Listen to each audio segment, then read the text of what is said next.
안녕하십니까. 오늘 분위기가 좀 이렇게 좀 무슨 카페 분위기 같은 약간 약간 조명이 다른 것 같아요. 뭔가 있나요? 분위기가 약간 어두운 것 같죠? 약간 어두우면서 이게 무슨 카페 분위기 같은 느낌 있나요? 지금 오늘 처음 오시는 분들도 계신 것 같은데요. 처음 시작하시나요?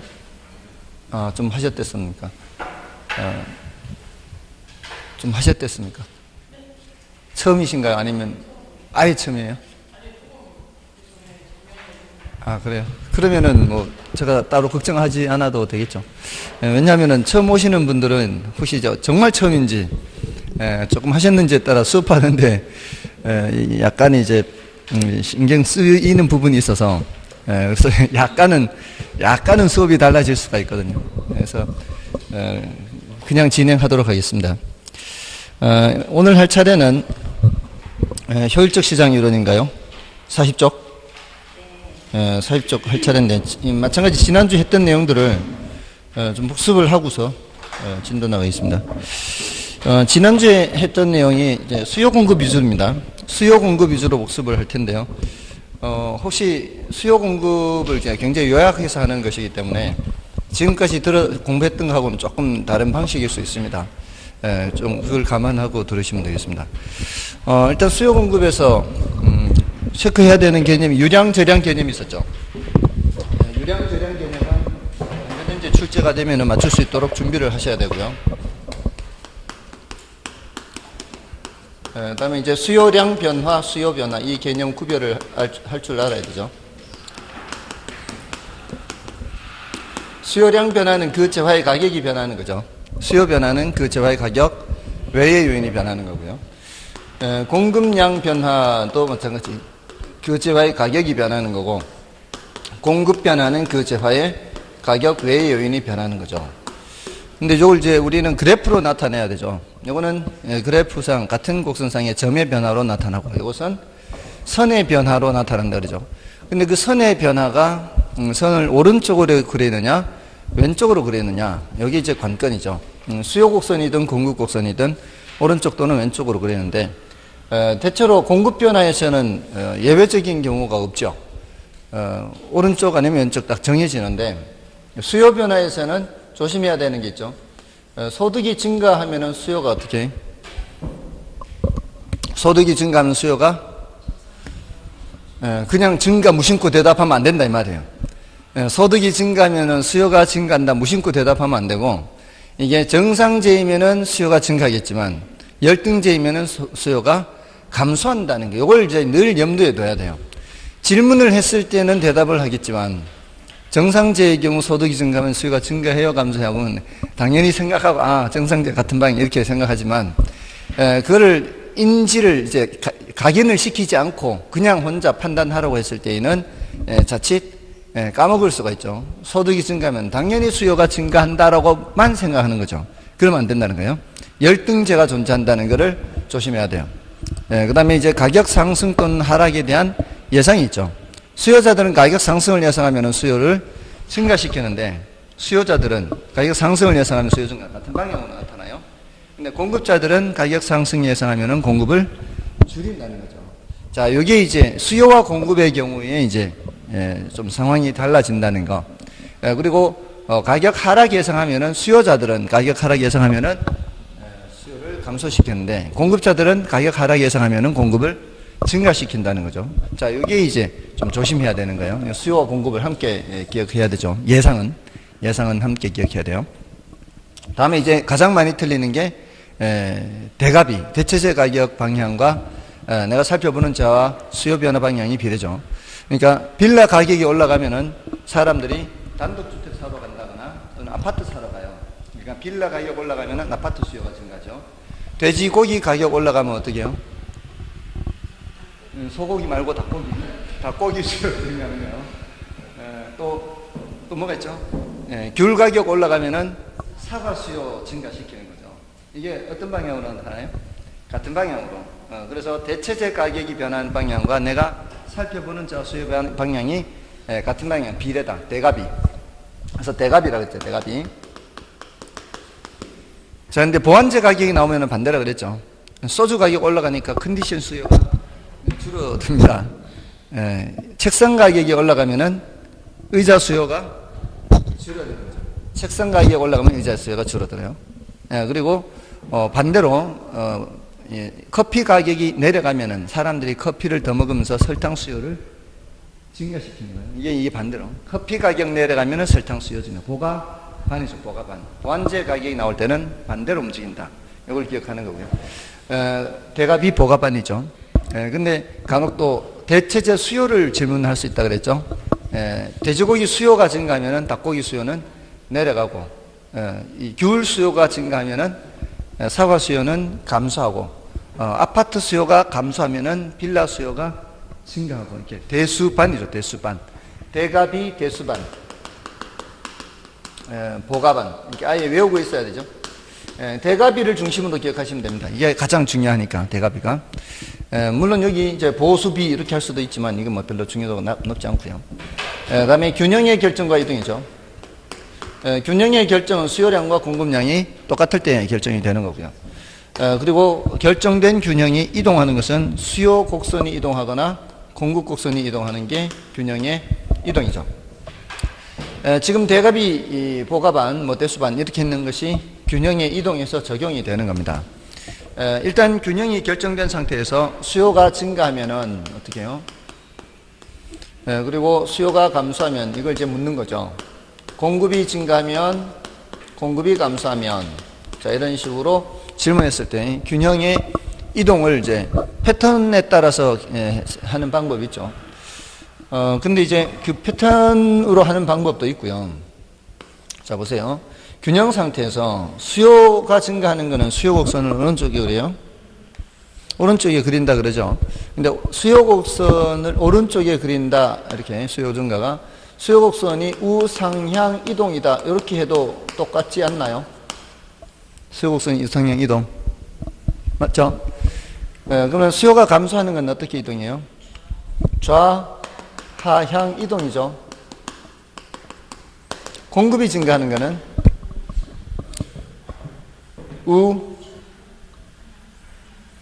증가니까 오른쪽이죠.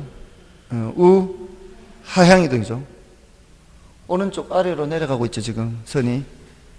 맞나요? 맞아요, 아니요. 우하향 이동이에요. 공급이 증가하는 것은 공급 곡선이 우하향 이동이고, 공급이 감소하는 것은 좌상향 이동이죠. 맞나요? 자, 이동하는 것을 잘 알고 계신다면, 이동을 잘 알면, 보세요. 우는 오른쪽이죠. 좌는 왼쪽이죠. 우는 오른쪽, 좌는 왼쪽.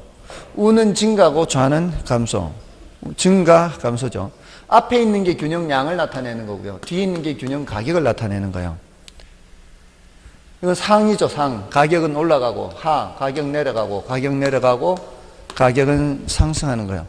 제가 늘 수요가 증가할 때 1번, 2번, 3번, 4번, 수요가 감소할 때, 공급이 증가할 때, 공급이 감소할 때 1, 2, 3, 4번 했죠. 이 순서대로. 그러면서 늘 제가 뭐를 먼저 써요? 균형량을 먼저 쓰죠. 균형 가격을 나중에 쓰잖아요. 그 이유가 이 앞에 나온 말이 양을 나타내는 말이에요. 뒤에 나오는 말이 가격을 나타내는 말이에요. 그러니까 균형량은 증가, 균형 가격은 상승. 요거는 좌는 균형량 감소, 균형 가격 하락. 오른쪽은 공급이 증가한 균형량 증가, 균형 가격 하락. 균형량 감소, 균형 가격 상승. 이걸로 이 말에서도 나온다면 이동하는 방향을 알면은 균형량이 증가할지 감소할지 이게 나타나죠.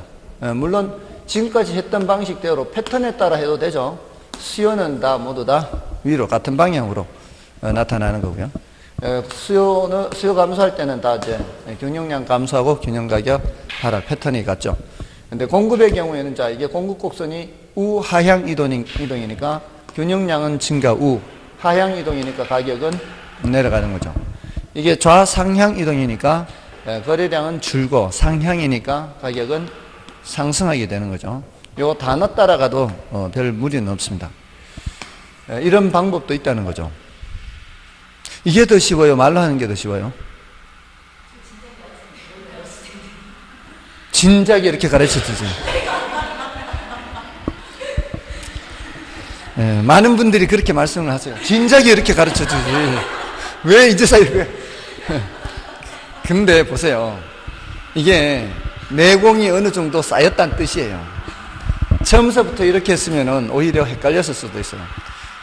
우하향 형태의 수요 곡선이 우상향 이동한다. 이런 말 하면은 모양은 우하향 모양이기 이동은 우상향 이동 헷갈려요. 지금 여기 이해가 된다는 것은 내공이 좀 쌓였다. 그런 뜻이에요. 그 다음에 5번, 6번, 7번, 8번 있었죠. 5번은 수요가 증가하면서 공급도 증가하는 거였죠. 동시에 이동하는 거잖아요. 이거는 어느 하나만 이동하는 거고. 그럼 보세요. 우상향 이동이고 우하향 이동이란 말이에요. 둘 다 우자가 붙어 있잖아요. 그러니까 당연히 거래량은 우인데 하나는 상이고 하나는 하가 나오잖아요. 가격이 상승할지 하락할지 알 수 없다면 하나는 상, 하나는 하기 때문에 알 수 없는 거를 알 수 있기 위해서는 어느 쪽이 더 큰지 얘기를 해줘야 된단 말이에요.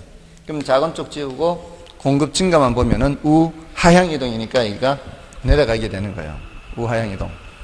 그리고 수요가 증가하면서 공급이 감소할 때는 읽어보세요. 우상향 이동. 이거는 좌상향 이동. 상자가 공통으로 붙어 있죠. 우상향, 좌상향. 그러니까 가격은 당연히 올라가게 된단 말이에요. 맞잖아요. 우상향, 좌상향이니까. 가격은 당연히 올라가는 거라고요. 근데 하나는 우고 하나는 좌니까 이거는 알 수 없다는 거예요. 보세요. 왜 이렇게 여러 가지를 다 말씀드리는가 하면은 어떤 분은 이게 더 쉽다 그러는 사람도 있어요. 그냥 패턴에 따라 하는 게 난 속 편하다 이런 분도 계시고 어떤 분들은 이 말 따라가는 게 쉽다는 분도 계시고 어떤 분은 그래프를 그려보는 게 제일 좋다는 분도 계세요. 세 가지 방법이 다 가능한 거예요. 제일 좋은 방법이 뭔지 아세요? 그래프 그리는 방법이에요. 제일 좋은 방법은 그래프로 보고서 하는 게 제일 좋죠. 위인지 아래인지 오른쪽인지 왼쪽인지. 저는 늘 그래프를 그리는 걸 권합니다. 근데 요거는 숙달 되려면 이제 시간이 조금 걸리니까 대신 확실하거든요. 그러니까 안 틀려요. 예외적인 경우도 있잖아요. 수직이거나 수평인 경우도 있기 때문에 그런 예외적인 경우까지 모두 다 커버하는 제일 좋은 방법은 그래프를 그리는 방법이에요. 그 외에 패턴도 있고 이렇게 이제 요 말 따라가는 방법도 있는 거죠. 셋 중에 한 가지만 해도 웬만큼은 다 풀 수 있어요. 자, 다음에 수요가 감소하면서 공급이 증가하는 거는 뭐예요? 이거는 수요 감소니까 좌하향이잖아요. 공급이 증가하는 건 우하향이잖아요. 둘 다 뭐가 붙어 있어요? 하자가 붙어 있죠. 밑으로 내려가는 거죠. 하나는 좌, 하나는 우니까 균형 거래량은 어떻게 될지 알 수 없다는 거죠. 둘 다 감소하면은 수요도 감소하고 공급도 감소하면은 이거는 좌하향 이동, 좌상향 이동. 둘 다 좌가 붙어 있죠. 그러니까 거래량은 감소하고 하나는 하고 하나는 상이니까 가격은 어떻게 될지 알 수 없다는 거죠. 알 수 없는 걸 알 수 있기 위해서는 어느 쪽이 더 큰지 작은지를 알려줘야 된다 그랬죠. 이제 이번엔 이쪽이 더 크면 지우고 수요 증가만 보면 되는 거죠. 수요 증가는 우상향, 이게 우상향 이렇게. 요거는 똑같다면은 이게 좌하향이고 요거는 우하향이잖아요. 거래량을 얘는 줄이는 역할을 하고 얘는 거래량을 늘리는 역할을 하기 때문에 줄이는 만큼 늘렸기 때문에 이게 변화 없다가 되는 거죠. 그리고 여기가 똑같으면은 얘는 좌하향 이동이고 얘는 좌상향 이동이잖아요.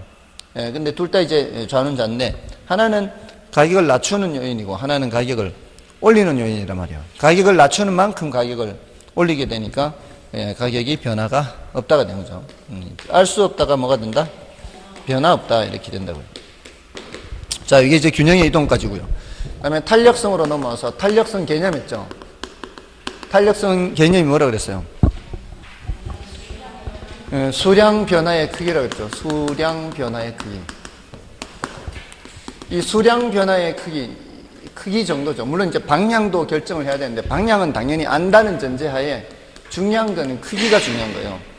방향은 당연히 안다는 전제하에 크기가 중요한 거죠. 그래서 가격 탄력성이 2다. 이 숫자의 의미가 뭐라 그래서 2. 2배만큼 뭐가 변한다? 2배만큼 이게 수량이 변한다. 뭐의 2배만큼? 가격의 2배만큼 수량이 변한다. 그러니까 가격이 4% 변하면 수량은 몇 프로 변한다? 8% 변한다. 자, 근데 이제 방향은 이건 당연히 알고 있다고 생각하는 거예요. 수요에서는 수요. 가격이 올라가면 수요량은 어떻게 해요? 내려가는 건 당연히 알고 있다고 전제를 하는 거예요. 가격이 내려가면 수요량은 올라가는 걸 알고 있다는 걸 전제로 하는 거예요. 그럼 가격이 내려간다 그럼 여기는 자동으로 어떻게 된다고요? 수요량은 8% 증가한다. 이거는 항상 반대로 되는 거는 알고 있다는 걸 전제로 하는 거예요. 항상 가격에서는 반대로 움직인다고. 근데 소득 탄력성이 0.4다. 이 숫자 의미는 뭐라고요? 0.4배만큼 수량이 변하다. 뭐의 0.4배? 소득의 0.4배. 그럼 소득이 5% 내려가면은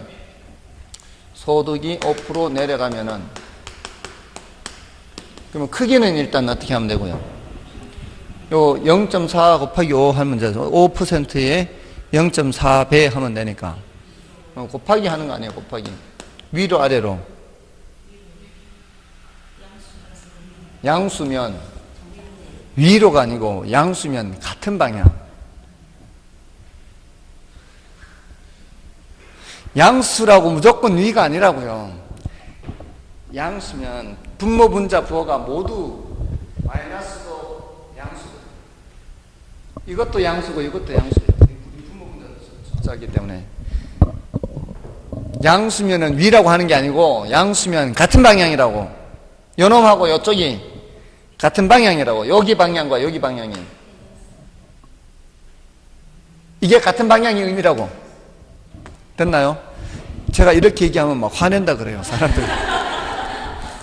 화내는 것 같아요.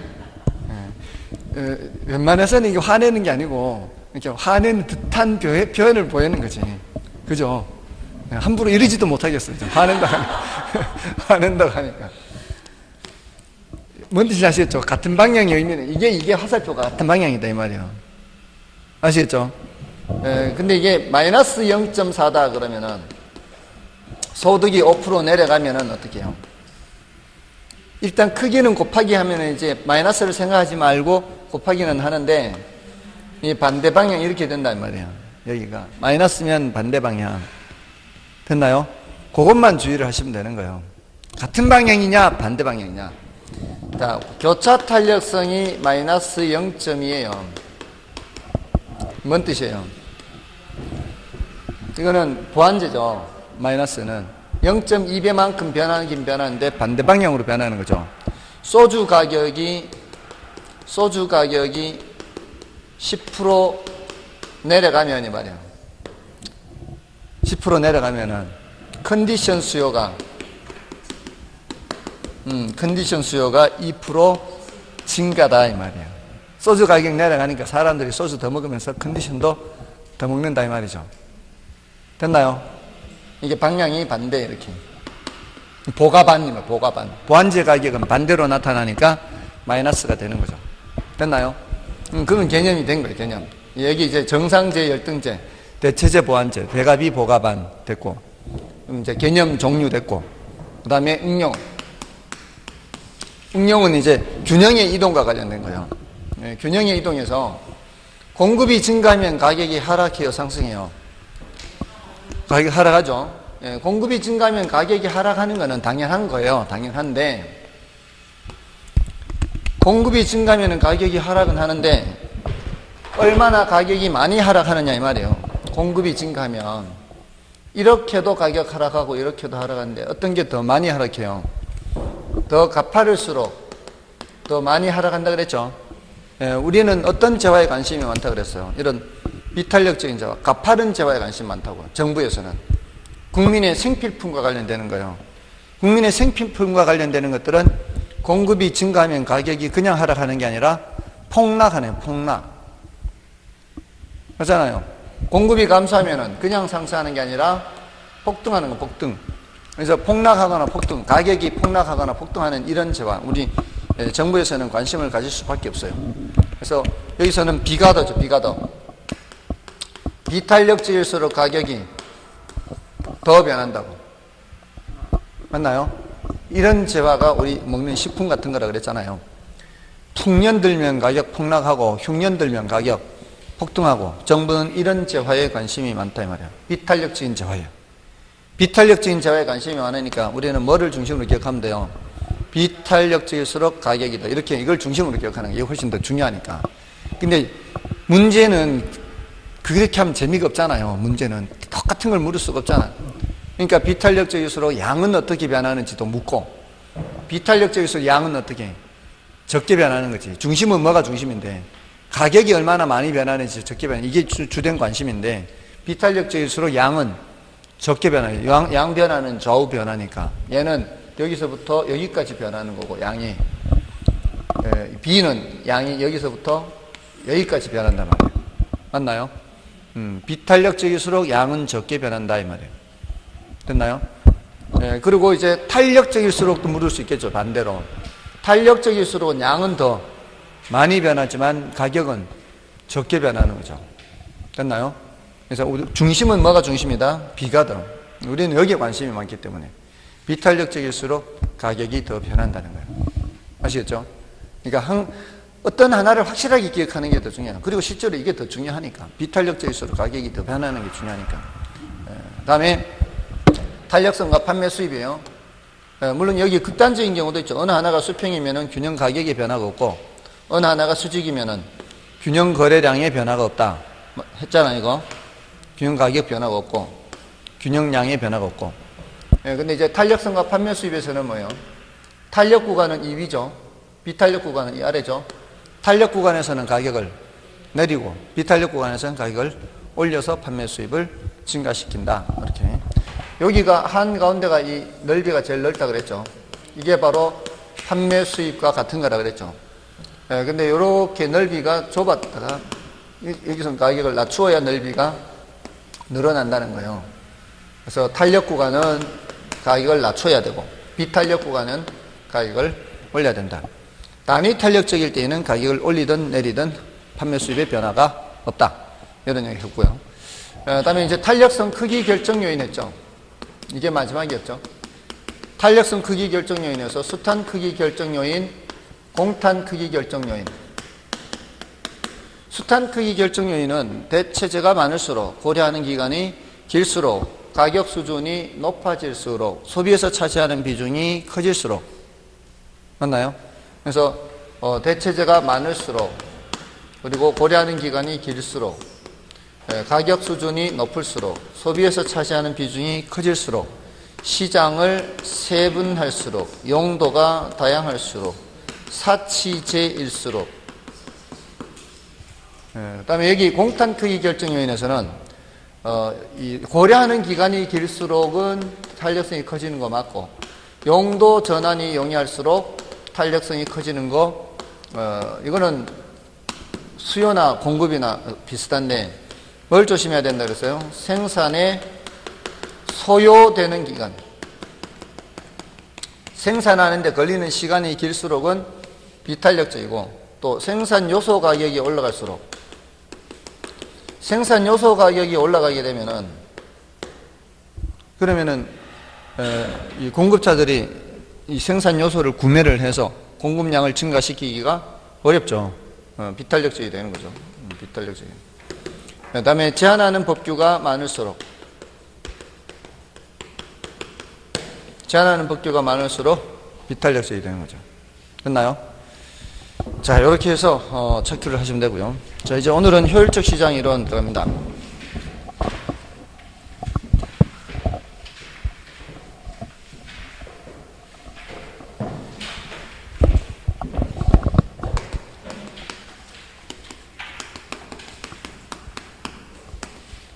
여기는 이제 시장의 효율성을 얘기하는 거예요.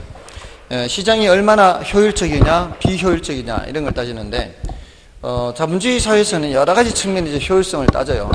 근데 지금 효율적 시장 이론에서 말한 효율성은 주식시장에서 원래 처음 등장한 거예요. 주식시장에서 어떤 정보를 얼마나 즉각적으로 주가에 반영하느냐, 그러니까 가격에 반영하느냐 이 말이 가격. 그래서 정보가 반영되면은 뭐예요? 정보가 반영되면은 효율적이고 정보가 반영되지 않으면 비효율적이죠. 그래서 정보의 효율성이라고 하죠. 근데 이제 정보가 반영되는 그 수준에 따라서 과거 정보가 반영되어 있는 상태는 뭐고요?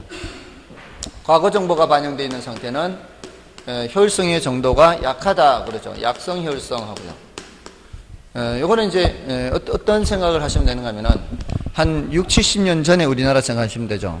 6, 70년 전 우리나라는 통신 뭐 많이 발달되어 있지 않고요. 그건 서양도 마찬가지겠지만 우리는 더 심했죠, 그때는. 그리고 뭐 이렇게 신문 같은 거, 이렇게 라디오 같은 게 있다 해도 그럼 한정돼 있죠. 그리고 신문을 발행을 해도 그 읽을 수 있는 사람이 한정돼 있죠. 그때는 문맹률이 높았죠. 그리고 한자를 썼잖아요. 한자를 쓰니까 사람들이 잘 알아먹지 못하죠. 지금 그 당시에 신문 보면 지금 사람들도 잘 모를걸요. 요즘 사람들 한자 잘 모르잖아요. 저도 마찬가지지만 이게 뭔 뜻인지를 봐도 뭔 뜻인지 모르는 거죠. 그러니까 정부가 어떤 정책을 발표는 해요. 그 당시에도 정부 정책 발표하죠. 정부가 정책을 발표해도 그거를 바로바로 사람들이 안다는 보장이 없죠. 그때도 관보는 있었어요. 관보 다들 아시죠? 관보 들어보셨죠? 안 들어보셨어요? 관보, 공보. 공법하면 나올 텐데. 관보에 고시를 해야 도시군 관리 계획을 고시하고 이렇게 하는 나오잖아요. 관보에 고시한다 또는 공보에 고시한다. 관보는 국가가 하는 거고 공보는 지자체가 하는 거고 이렇게 늘 알리잖아요. 늘 알리는데 그 당시에도 그렇게 다 알렸단 말이에요. 근데 요즘은 워낙 통신이 발달돼서 이렇게 바로바로 인터넷으로 금방금방 확인이 되죠. 인터넷으로 확인이 되고, 근데 확인이 돼도 확인 잘 안 하죠. 근데 사람들이. 그러니까 사실은 제가 봤을 때는 지금 과거 정보 반영되는 게 약성 효율성이잖아요. 과거 정보뿐만이 아니라 뭐가 반영되는 거? 현재 공표 정보까지 반영되는 거는 준강성이라고 하잖아요. 그래서 현실적으로는 어디까지 가능하다 그래요? 준강성까지 가능하다고는 하는데 사실 시장 참여자들이 현재 공표 정보를 많이 분석하는 사람들은 그렇게 많지는 않은 것 같아요. 이게 가능은 할 수 있는데 현실적으로 이게 준강성도 쉽지 않은 것 같은 느낌이 들어요. 아무튼 과거에는 현재 공표 정보가 바로바로 반영되는 이 환경이 돼 있다 안 돼 있다 그런 환경이 아니었단 말이에요. 과거에는. 그죠? 근데 요즘은 현재 공표 정보가 어느 정도는 반영될 수가 있는 환경은 돼 있는 거죠. 근데 과거 정보뿐만이 아니라 현재 공표 정보뿐만이 아니라 내부 정보까지 반영돼 있다면 그것은 강성 효율성이다 그래서 내부 정보. 현실적으로는 내부 정보가 반영돼 있을 수 있나요? 현실적으로는 내부 정보가 주가에 반영돼 있지는 않죠. 그러니까 현실적으로는 강성 효율성이나 준강성 효율성 이렇게 존재할 수 있고 강성 효율성 시장은 현실적으로 있을 수가 없는 거죠. 그래서 여기서 질문할 때는 이제 일단 정보가 반영되는 수준에 따라서 약성, 준강성, 강성 어디에 해당하느냐 그 개념을 모르요. 개념.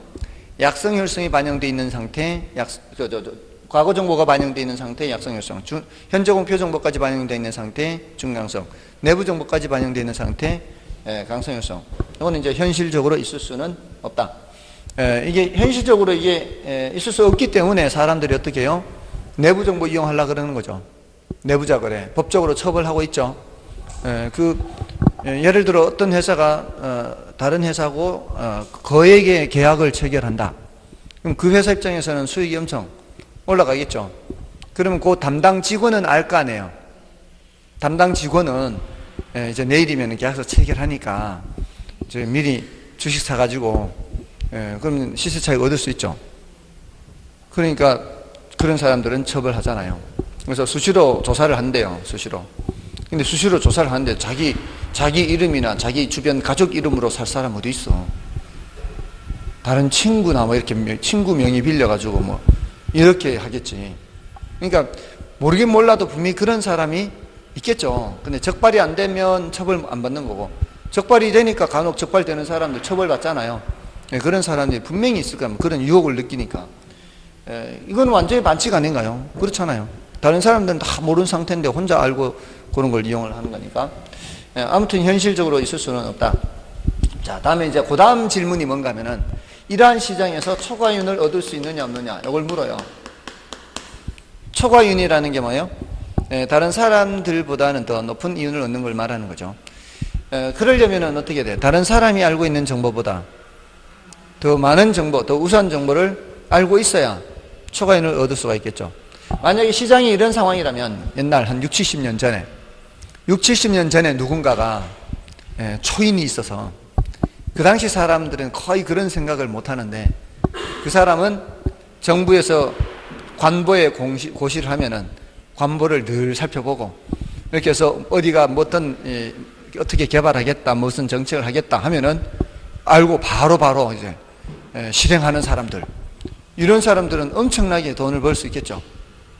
그거는 사실은 그 당시 상황으로서는 굉장히 그런 생각을 하길 자체가 쉽지 않아요. 상황이 그런 상황에서는.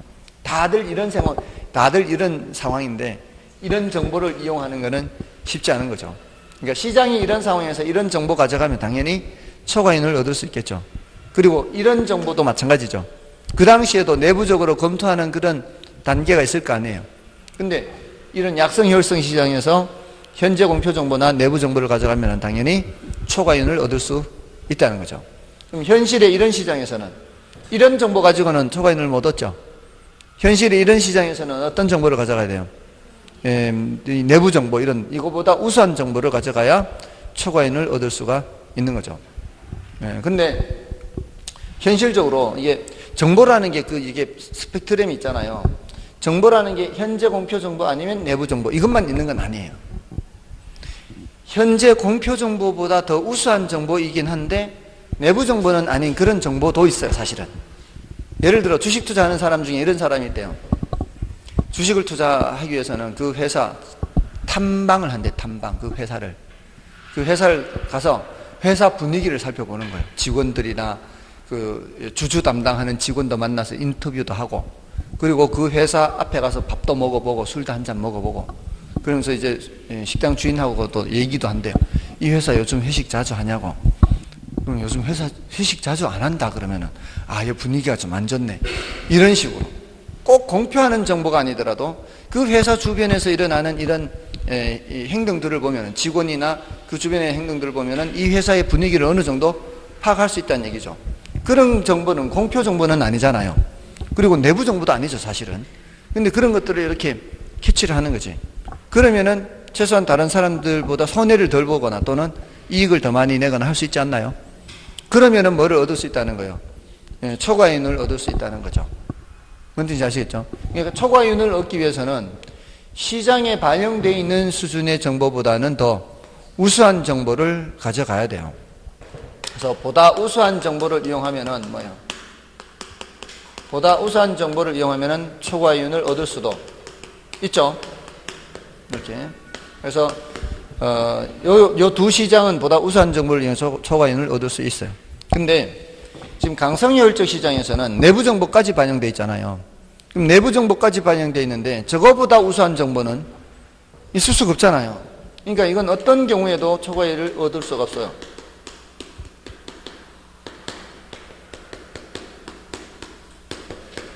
됐죠? 초과이윤을 얻을 수 있느냐 없느냐에 대한 질문을 했을 때 답을 할 수 있으면 돼요.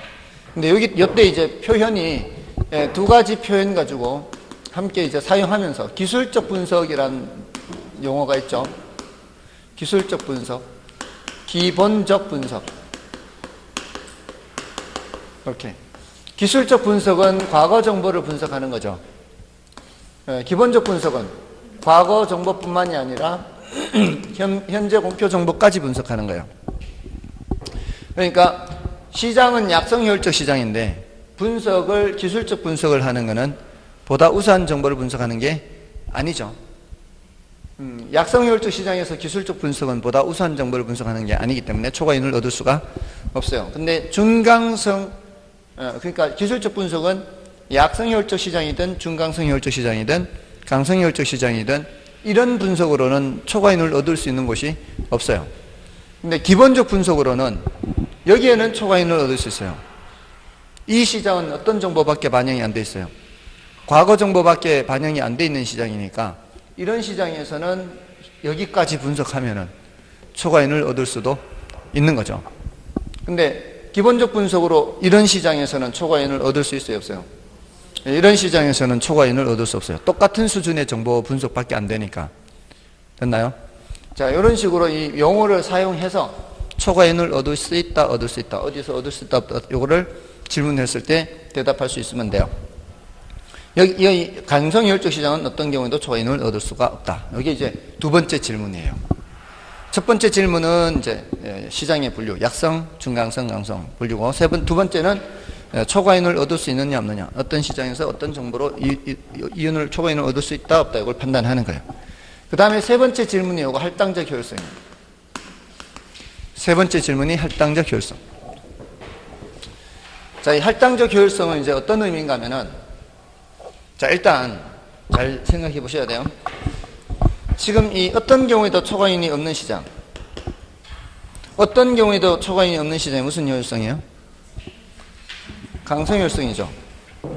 시장에 초과이윤이 있다라는 것은 시장이 효율적이라는 의미일까요? 비효율적이라는 의미일까요? 시장에 초과이윤이 존재한다는 것은 시장이 비효율적이라는 얘기예요. 그 이유는 시장이 뭔가를 정보를 반영 못하고 있다는 뜻이에요. 시장이 반영 못하고 있는 정보를 누군가가 알고 있는 거예요. 시장이 반영하고 있지 못하는 정보를 누가 개인이 알고 있는 거예요. 개인이. 그러니까 그 정보 가지고 가면은 초과이윤을 얻을 수 있는 거죠. 그러니까 시장에 초과이윤이 존재한다? 그러면 시장은 비효율적이다라는 것을 미루어 짐작할 수가 있어요. 여기에 초과이윤이 존재한다는 것은 시장이 뭔가 정보를 반영하지 못하고 있다는 얘기 아니에요. 그러니까 그 시장은 반영하고 있지 못한 정보를 내가 들고 가는 거지. 시장은 반영 못하는데 내가 들고 가니까 내가 초과이윤을 얻을 수가 있는 거죠. 그러니까 여기서 말하는 효율성은 시장의 효율성을 말하는 거예요. 개인의 효율성을 말하는 게 아니고. 그래서 미루어 짐작하는 거예요. 초과이윤이 존재하네? 그럼 시장이 어딘가? 비효율적인 데가 있네? 이렇게 미루어 짐작하면 돼요. 맞잖아요. 자, 그런데 조금 전에 초과이윤을 얻기 위해서는 어떻게 했어요? 꼭 내부 정보가 아니더라도 현재 공표 정보보다 우수한 정보. 그러니까 그 회사를 탐방을 해서 인터뷰도 하고 주변 상황 알아보고 이래야 더 우수한 정보를 알 수 있죠. 그러면은 비용이 발생하지 않나요? 생각만 해도 여러분들 막 귀찮고 힘들고 막 그렇죠? 찾아가서 이렇게 인터뷰도 해야 되고 막 뭐 귀찮고 그러잖아요. 그런 정보 비용이나 기회 비용 발생하겠죠. 그럼 그렇게 발생하는 그 비용과 그렇게 해서 얻어지는 초과이윤이 똑같다면 그러면은 실질적으로는 그게 초과이윤이 아니고 자기가 발품 팔아가지고 애써서 정보 획득해서 얻는 이윤이나 다름 없다는 거예요. 그러니까 초과이윤의 크기가 있더라도 겉으로 봐서 초과이윤의 크기가 있더라도 그 초과이윤을 얻기 위해서 지불하는 정보 비용의 크기와 같다면 또는 기회비용, 시간비용이라든가 이런 비용들이 있을 거 아니에요. 같다면 실질적으로는 초과이윤이 있다 없다? 실질적으로는 초과이윤이 없다는 거예요. 그럼 실질적인 의미의 초과이윤이 없다면 이것도 효율적이다라고 얘기할 수가 있다는 거예요. 초과이윤이 없다는 것은 효율적이다라고 할 수 있다는 거예요. 이럴 때의 효율성을 뭐라고 한다고요?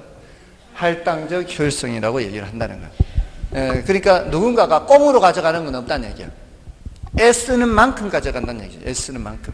그러면 시장은 굉장히 효율적이라는 거죠. 뭔지 아시겠죠? 그래서 주변에 이렇게 여러분들이 보시면은 어떤 사람은 돈을 더 벌어 보이고 어떤 사람은 덜 버는 것 같이 보여요. 더 버는 사람도 있고 덜 버는 사람도 있잖아요. 근데 더 버는 사람 이렇게 보니까 그만큼 막 아침같이 나가고 매일같이 일하고 이렇게 해서 더 벌어. 그러면은 내가 이렇게 봤을 때, 좀 난 저렇게 못할란다. 나는 힘이 들어서 못하니, 저렇게는 못 산다. 이렇게 한다면, 그거는 결코 그 사람이 초과윤을 가져가는 것은 아닐 수 있다는 거죠. 그냥 애쓰는 만큼만 가져가는 거죠. 그죠? 예. 사람들이 제가 돈을 많이 버는 것 같이 보인다 그래요. 근데 안 그렇다고요. 지금 5월 달에 지금 빨간 날 하루 쉬어요. 이번 주 1일 날 하루 쉬어. 엊그제 수업했어요. 부산까지 갔다 왔어. 예, 그 전은 대구까지 갔다 왔어. 그 전에도 대구 갔다 왔고, 일요일 날 그 수업 하루 하려고, 그 전엔 평택까지 갔다 왔어. 그러면은 그게 매주 빨간 날 다 하고, 지금 쉬는 날 없었어요. 저는 지금까지. 계속 수업한 거 계속. 3월 말부터 거의. 중간중간에 몇 번만 쉬고 계속 수업해요. 그것도 중간에 오후에 수업 있잖아요. 점심 먹고 수업도 있었잖아요. 지금까지. 점심 먹고 수업, 다른 데도 다 똑같아요. 다른 데도 점심 먹고 오후에 수업하고 저녁 먹고 또 수업하고. 이거를 3월 말부터 지금까지 거의 며칠 쉬는 날 빼고는 계속 해왔다고요. 이거 남는 거 없어요. 제가 아무리 따져봐도 이렇게 벌어가지고 다른 사람 일하는 거에 비해서 가져가는 거는 정말 우리 애한테는 이런 일 하지 말라고 하고 싶어. 이거는 제가 생각하기에는 뭐가 달성되는 거예요? 할당적 효율성이 달성되는 거예요. 그냥 쉽게 말하면 몸 팔아 돈 버는 거야. 쉽게 말하면 몸 팔아 돈 버는 상황. 이러면 무슨 상황이다? 할당적 효율적인 그런 상황이란 말이죠. 그런데 여러분들이 한번 생각해 보세요. 현실적으로. 저 사람이 돈을 더 벌어 보이는데 저 사람은 애쓴 것보다는 그래도 더 버는 것 같은 그런 사람이 보여요, 안 보여요? 애쓰는 것보다는 돈을 더 버는 것 같은 그런 느낌 있는 사람 주변에 있지 않나요? 제가 봐도 그런 사람이 있는 것 같아요. 그거는 할당적 효율성이 달성되지 않는다는 뜻이죠. 근데 그게 주로 어디에서 발생하는지 아시나요? 그 차이가? 그 차이가 투기일 수도 있어요. 운 좋게 그런 정보에 손쉽게 접근하는 거지. 정보 비용이 많이 발생하지 않으면서. 정보 비용이 많이 발생하지 않으면서 운 좋게 어떤 인맥이나 이런 것 때문에 갈 수도 있죠. 근데 얻는 거는 많아. 그럼 이쪽이 더 큰 거죠, 이게.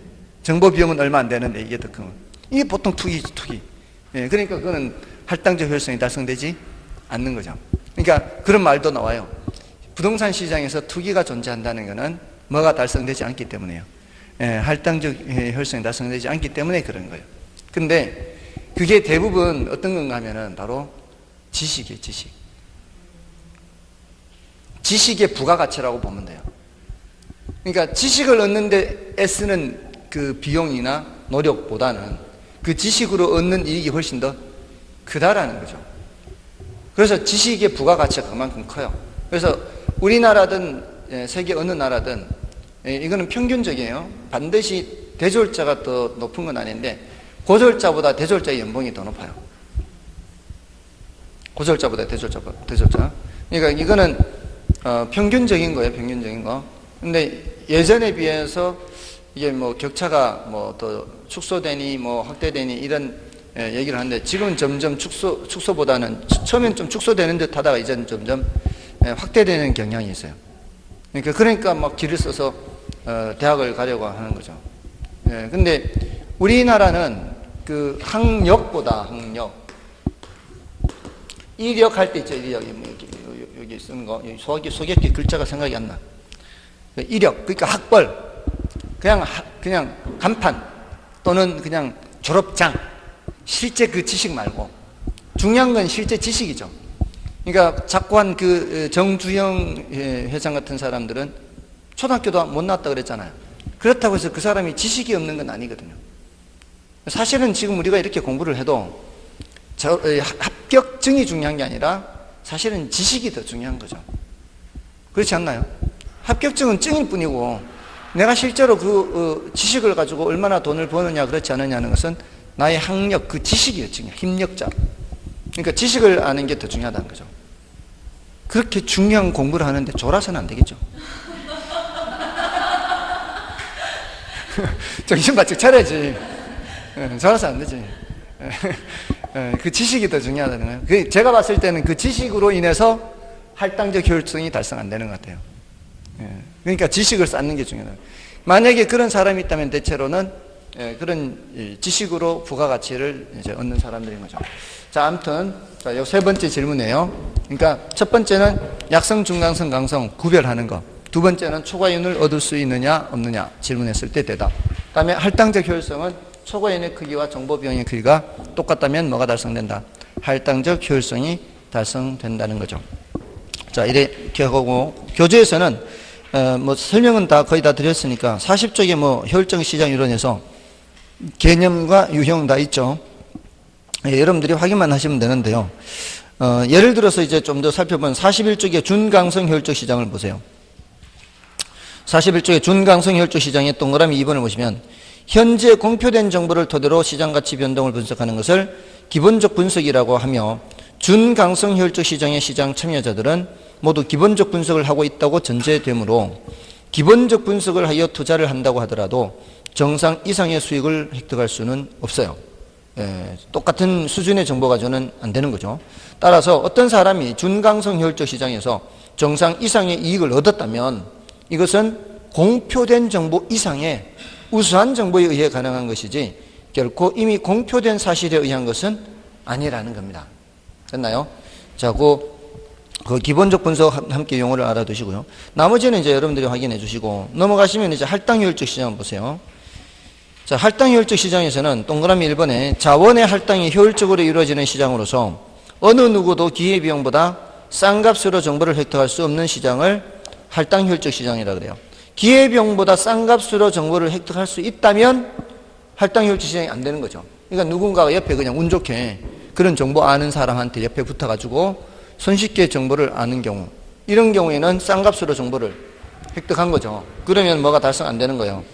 할당효율적 시장이 달성이 안 되는 거죠. 다음에 이번에 자원이 효율적으로 할당되었다는 말은 부동산 투자와 다른 투자 대안에 따른 위험을 감안했을 때, 위험을 감안, 여기 키워드죠. 위험을 감안. 위험을 감안했을 때 부동산 투자 수익률과 다른 투자 수익률이 서로 같도록 자원이 할당되었다는 것을 의미해요. 그러니까 누가 주식 투자해서 11% 벌었대. 누구는 부동산 투자해서 6% 벌었대. 그럼 누가 더 벌었어요? 주식 투자해서 더 벌었죠. 평균적으로 실제로 그렇다고 해요. 평균적으로 부동산 투자 수익률하고 주식 투자 수익률하고 따지면 주식 투자 수익률이 더 높습니다.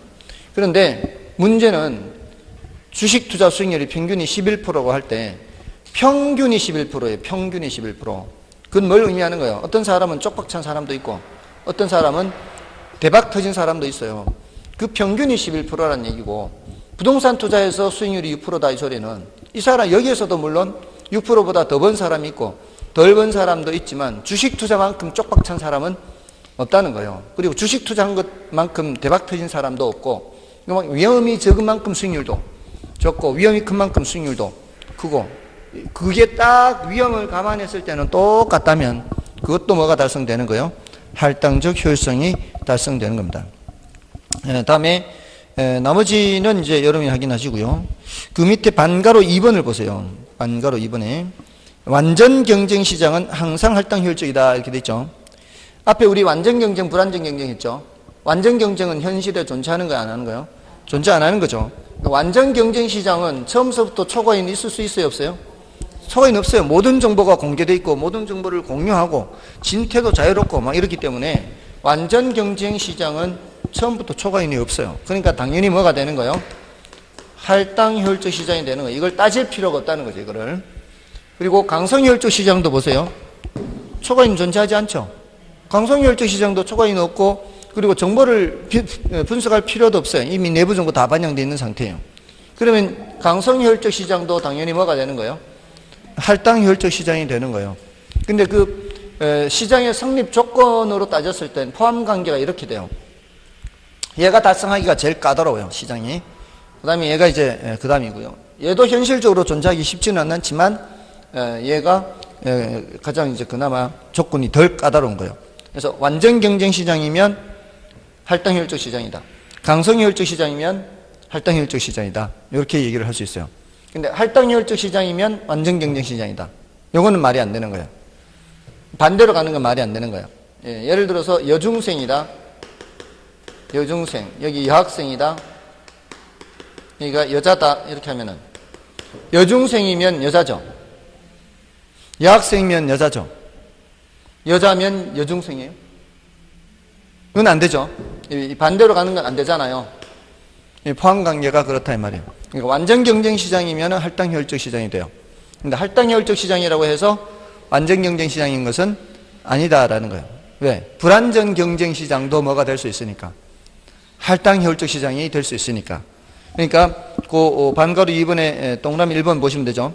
불완전 경쟁 시장은 일반적으로 할당 효율적이지 않아요. 그러나 초과이윤을 얻기 위한 정보 비용이 초과이윤과 같다면 불완전 경쟁 시장도 뭐가 될 수 있다. 할당 효율적일 수 있다라는 겁니다. 다음에 오른쪽 페이지에 가셔서 맨 밑에 동그라미 3번과 4번을 조심하세요. 맨 밑에 동그라미 3번과 오른쪽에 동그라미 4번. 아까 말씀드렸죠. 부동산 시장에서 투기가 성립되거나 초과이윤이 존재하는 것은 시장이 불완전하기 때문이라기보다는 할당 효율적이지 못하기 때문에. 아까 그랬잖아요. 투기가 있는 이유가 뭐예요? 조금만 애써가지고 그냥 귀동냥으로 해가지고 손쉽게 돈 버는 거 아니에요? 그게 투기예요, 투기. 그거는 정보 비용보다 초과이윤이 훨씬 더 큰 거죠. 그럼 뭐가 달성 안 되는 거예요? 할당 효율적이지 않은 거죠. 그러니까 시장이 할당 효율적이지 않으니까 사람들이 그렇게 투기를 하려고 하는 거죠. 자, 근데 동그라미 4번하고 헷갈리면 안 돼요. 부동산 시장에서 정보 비용이 발생하는 것은 시장이 불완전하기 때문에요. 우리 불완전 경쟁, 완전 경쟁 했었잖아요, 앞에. 완전 경쟁 하면은 다 정동진 했거든요. 정보의 완전 정보가 완전 경쟁 시장 조건이에요. 근데 현실의 시장은 뭐예요? 불완전 경쟁 시장에서는 정보가 완전하지 않죠. 불완전하죠. 불완전하다는 것은 뭐가 발생한다는 얘기예요? 정보 비용이 발생한다는 얘기예요. 그러니까 이 정보 비용이 발생한다는 것은 시장이 불완전하기 때문이고, 투기가 존재한다거나 이런 초과이윤이 존재하는 것은 시장이 할당 효율적이지 못하기 때문이다. 됐나요? 자, 반가로 3번의 그 포함 관계요. 이 오른쪽으로 갈수록 이렇게 또 넓은 개념인 것이 바로 반가로 3번이고요. 그 다음에 반가로 4번의 동그라미 1번은 개성과 관련되는 거니까 펼쳤고, 동그라미 2번을 보시면 어떤 투자자가 정보 가치보다 싸게 정보를 획득하였다면 시장을 패배시켰다라고 합니다. 이 뭔 의미예요? 정보 가치보다 싸게 정보를 획득했다면 이 사람은 실질적으로도 뭐를 얻을 수 있어요? 초과이윤을 얻을 수 있죠. 초과이윤을 얻을 수 있다는 얘기는 시장이 할당 효율적이다, 그렇지 못하다. 할당 효율적이지 못하다는 거잖아요. 그러면 시장은 진 거예요. 시장이 이기기 위해서는 시장이 효율적이라야 시장이 이긴 거예요. 그러니까 개인이 시장을 이겼다라는 표현이 되는 거죠. 자, 그렇게 보시면 되겠습니다. 좀 쉬고 그 뒤에 정책론으로 넘어가겠습니다. 입지로 넘어가시고요.